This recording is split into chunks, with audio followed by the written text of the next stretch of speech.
লাশ এটা আজকে যাবো করম ডাউরাস পায়ে বানছি ফাঁকনা তো বানছি যে আজকে সকাল সকাল হাঁস যাবো করছি ফাঁক করলে সবারই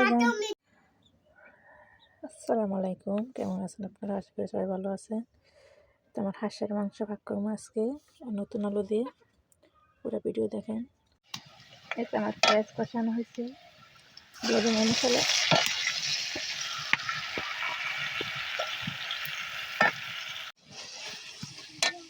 কষাইতেছি। যেমন মশলা কষানো হয়েছে, মাংস দিয়ে দেবো। মশলা অনেকটি মাংস হয়েছে,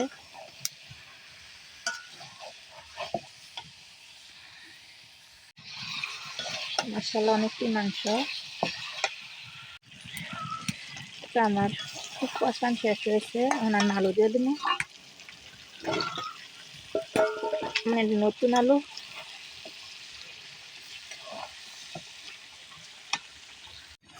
হাঁসের মাংস ভাগ করতেছে, কে কে খাবেন আশা করেন আপনাকে দাওয়াত।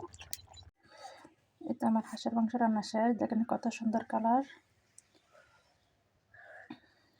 ভিডিও ভালো লাগলে লাইক শেয়ার, চ্যানেলটা সাবস্ক্রাইব করবেন।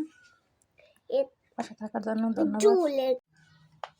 খাবারটা আমার স্বামীর অনেক পছন্দের খাবার, হাঁসের মাংস। তা আমি আমার স্বামী যেটা পছন্দ করে আমি বেশি একটা করি না খেলে গে, কারণ সেটা প্রবাসের বউই জানে যে আসলে স্বামী তারা থাকে। আর আমি খাওয়ার সময় যে চোখের পানি পড়ছে, আমার স্বামীর খানাটা আমি খাইতেছি, এত পছন্দ করে। আমার আমি বলতেছে, আমি তুমি কান্দো কেড়ে তো এডি আর কি। ভালো থেকে আল্লাহ হাফেজ।